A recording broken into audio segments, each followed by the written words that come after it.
Straight ahead on 12 News, Olympic snub, what local wrestlers are saying about a decision to cut the sport from the 2020 Games. Plus, FedEx on the move, the project that Maple Grove hopes will lead to new growth and new jobs. But first, financial struggles for a redevelopment centerpiece in Brooklyn Park. 12 News starts right now.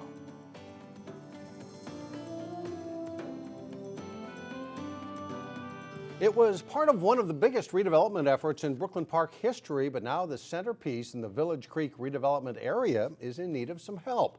Hello, everyone, and thanks for joining us. I'm Mike Johnson. And I'm Alexandra Renslow. The Shops at Village Creek is struggling to find tenants. But with new ownership and a new leasing strategy, the city hopes that will change. The main tenant at the Shops at Village Creek is an HCMC clinic. But filling the rest of the building has been a challenge. The project has had tenants walk out on leases and miss rent payments. And according to the city, the project hasn't had positive cash flow since 2011. The city considers the project a signature development along Brooklyn Boulevard, although there are concerns about its viability. All I can tell you is I want to go forward with this project, and I really want this project to succeed, and I'm willing to sign on the dotted line for a lot of money to make sure that it works, that I'm going to be responsible for to pay back, but I can't do it without your help. I just think back to the beginning of this project. I think 3 or 4 times I've sat up here and said, well, I got to vote for this because there's no other choice. I know I've said that before. The city's Economic Development Authority did vote to amend the loan term and give the developer a lower interest rate. That allowed the owner to obtain private financing. City officials say if that didn't happen, the project would have fallen into foreclosure. Well, the search now begins for new tenants. There's also discussion of HCMC expanding its footprint in the building by adding a pharmacy and a dental clinic. FedEx says it has outgrown its current location and wants to build a bigger facility in Maple Grove. Last month, the company submitted a proposal to the city of Maple Grove to build a 276,000 square foot distribution center on a vacant site in the gravel mining area near County Road 109 and Jefferson Highway. Renee Bonneau has more. FedEx's Brooklyn Park facility is a hub for a service called SmartPost. The company starts the shipping process for lighter weight packages, and the U.S. Postal Service takes over the last leg of delivery. A FedEx spokesperson said demand for SmartPost in the region is growing, and the 120,000 square foot facility isn't big enough anymore. I think it shows that they have the need, which means that they're handling more packages, which means that people are buying and selling more, which means hopefully the economy is getting better. Maple Grove Mayor Mark Stephenson said he hopes to see that economic growth firsthand in his city in the near future. FedEx is eyeing this 38-acre lot nestled between industrial companies and gravel mining operations on Maple Grove's east side. FedEx plans to build a 276,000 square foot facility that will replace the one in Brooklyn Park. Most of the nearly 300 employees will transfer to the new location. While it might not create new jobs in the area right away, Stephenson said the move could draw other companies to Maple Grove in the near future. We're in a good location, we're a good community, it's a good place to live and work, and so others will follow suit. The Maple Grove Planning Commission will take a look at the proposal at its meeting on February 25th. It'll head to the City Council the following week. Mike and Alex, if the plan is approved, FedEx hopes to complete construction by the summer of 2014. All right. Thank you very much, Renee. Well, Allina's growing presence in Plymouth is about to get bigger. The company recently opened an $8 million emergency department at the West Health campus on Interstate 494. Well, now Allina plans to build a $17 million transitional care center there. It's meant for patients who have been released from the hospital after surgery or other illnesses, but aren't really ready to go home yet. Work on the project could begin this summer.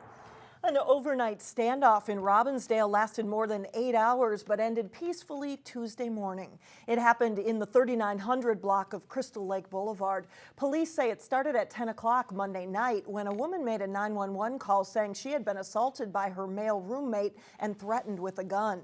When the suspect would not come out, SWAT teams moved in. The 55-year-old man surrendered after 6 this morning. Charges are pending. No more 1 in 4. That's an anti-bullying theme on display at Anoka Hennepin schools. 1 in 4 refers to the 1 in 4 kids who are bullied and the 1 in 4 kids who become bullies. Schools in the Anoka-Hennepin district are trying to eliminate that statistic and has partnered with Anoka County to get regular citizens involved. County officials say bullying isn't just a school issue, it's also a community issue. We're really trying to get the word out to anybody that if you see a situation where someone is being harmed in some way, that to be able to step up and do something, the earlier you can intervene, the better you are at having a positive result. There is one more community summit and resource fair planned on bullying. It will take place on Monday evening, February 25th at Centennial High School. A shock. That's what an Olympic caliber wrestler and local coach says about the International Olympic Committee's decision to drop wrestling from the 2020 Games. It's a sport with roots back to ancient Greece. And now the question is whether the Olympic snub will affect the future of high school and college wrestling.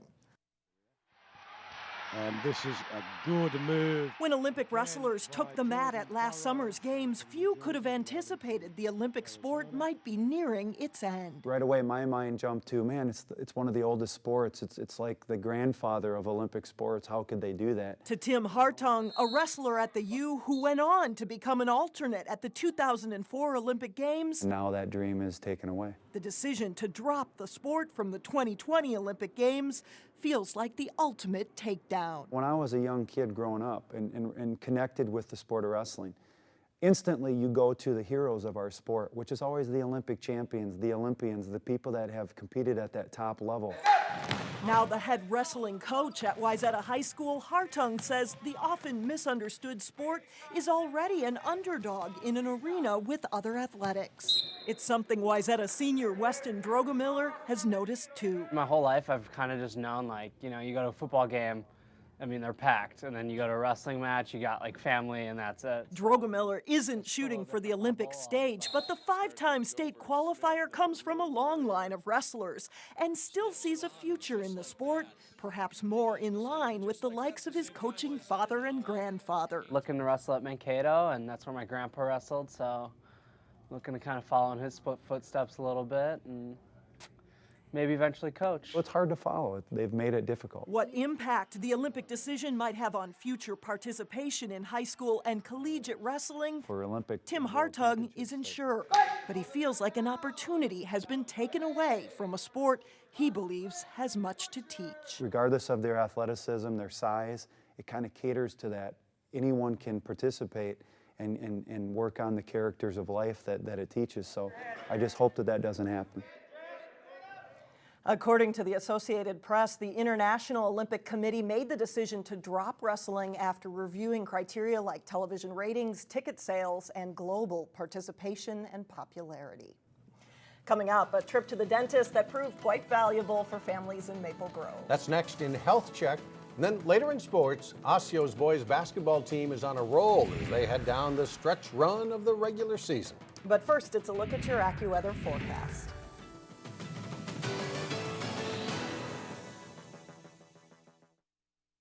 A good smile can mean a world of difference to a child's confidence. But without dental insurance, a good smile can be hard to come by. In today's Health Check, Delane Cleveland highlights a program aimed at helping kids in need get proper dental care.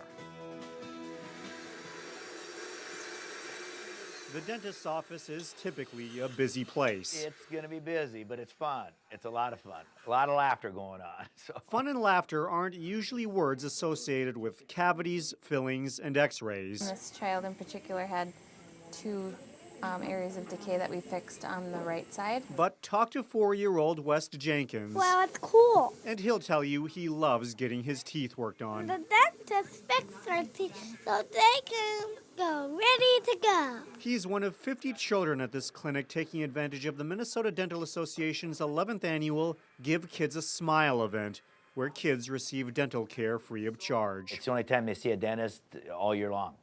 And some of the kids, it's been 2 or 3 or 4 years since they've seen a dentist. In West's case, he's here because he has a cavity and his mother doesn't have dental insurance. They said it will be $300 to fix the tooth, and I haven't been able to fix it, so I was blessed to find this. Back you go, and we're going to put the little funny ear on. Dr. Michael Colbert says practically none of the families who came in on this day have dental insurance. That seems to be the first thing that companies cut back on is dental insurance.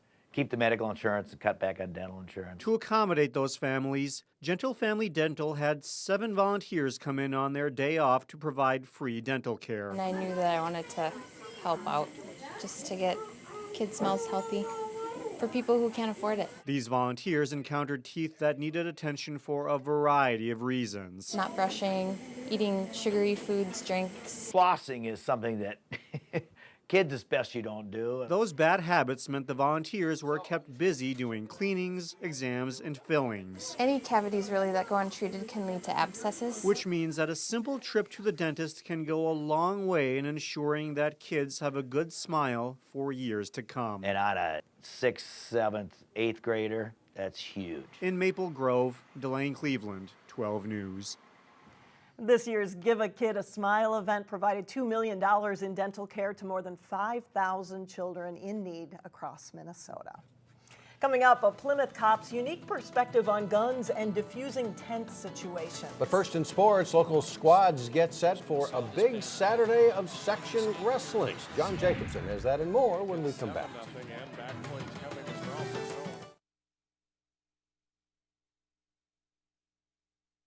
The Northwest Metro has a good reputation for having strong basketball teams. One of those teams is Osseo, and they're on a pretty good roll. Yeah, on a good roll, and a couple big key conference games for them coming up tonight, Tuesday, and also Friday. The Osseo boys basketball team has won 11 games in a row and is ranked 3rd in the state. Jason Malillo checked in with the Orioles and has this report. Osseo returned only 2 players from last season's state title team, but there hasn't been much of a letdown. A lot of things are clicking for us right now. The Orioles are 18-2 and tied for first place in the Northwest Suburban Conference. Coaches and players are quick to cite the team's intense defense for its success, especially during the current 11-game win streak. Usually we're going to score. I mean, that's not really been an issue for us. If we focus down and play well defensively, there's not a lot of teams that can run with us. Like Tyson always says, you keep the team under 55, you have a good chance of winning the game. So we go into every game with that goal, and usually if it works out, it works out. Right now, we're leading the state in points allowed, meaning we're only giving teams 51 points a game. That's what they're averaging against us. And anytime you can hold an opponent under 55 points, that gives us a great opportunity for success in that game. Osseo got a big morale boost when they beat top-ranked Park Center earlier this month after the Pirates had won the first meeting back in December. Felt good. I can't lie to you. It felt amazing. They're a very, very, very good team. And I feel like we showed the state that we can play with anybody. On Friday night, Osseo will host Maple Grove. The Crimson are unranked and in the middle of the pack in the conference, but the Orioles still expect a hard-fought game with their district rival. Going into a rivalry game, I don't think really records really matter or anything like that. It's just you put it, I mean, that's kids you've been growing up with your whole life, so you kind of put that all aside, and it's a pretty big game. Jason Malillo, 12 Sports. And you can see the Osseo Maple Grove boys and girls basketball games live here on Channel 12 Friday night, starting with the girls game at 6 p.m. Spots in the team portion of the state wrestling tournament will be up for grabs for local teams this Saturday. In Section 5-3A, Centennial and Mounds View are the top 2 seeds, with local squads Osseo, Maple Grove, and Champlin Park next at 3, 4, and 5. Park Center is the 9th seed. The Pirates have a first-round match with Spring Lake Park to start the day, with quarterfinals at 11:30 a.m. Park Center Spring Lake Park winner meets Centennial. Champlin Park squares off with Maple Grove. Osseo faces Irondale, and Rogers meets Mounds View. Semis are at 1 o'clock in the final at 2:30 at Centennial. Wayzata earns the top seed in Section 6-3A ahead of Wilmer and Mound West Tonka. Hopkins is 4th, Armstrong 8th, and Cooper 9th. The Falcons and Hawks will meet for a second time this season in the first round. The winner of that match faces Wayzata in the quarterfinals. Other matches are Hopkins Minnetonka, Mound Ricori, and Wilmer Buffalo. The semifinals are at noon and the final at 2:15 at Armstrong. Totino Grace is the top seed in Section 5AA with Benilde St. Margaret seeded 3rd. That tournament is Friday at Monticello. High school swimmers and divers are preparing for upcoming section meets. On this week's Sports Jam show here on Channel 12, Jason Malillo profiles Wayzata divers Eric Mitchell and Caleb Zarnes. Here's a clip from that story. Mitchell has won every dual meet for the Trojans this winter, and Zarnes is usually a close second. At this point in the season, there's not a lot of tinkering. That's too risky. With sections next week, Mitchell and Zarnes are working to make their dives perfect. You try to find like the best set of dives that's best for you, you know, like so you get the highest score and beat everyone else. You know what you're good at and what you're not, but it's always improving because you can always be better. Just last weekend we went to an extra practice to try and like get things going, but we're seeing if those will translate. We still got meets to practice, so that'll get me like ready for the meets and just working the dives. Watch the rest of Eric and Caleb's story this week on Sports Jam. It airs 3 times daily, every Monday through Wednesday here on Channel 12. Coming up Wednesday at 4 and 12 News, we'll have highlights from section girls hockey and more. All right, thanks a lot, John. Still ahead, a Brooklyn Park family's own Family Feud hits the national airwaves. Plus, the Plymouth Cop's unique perspective on guns and policing. We're back in a moment.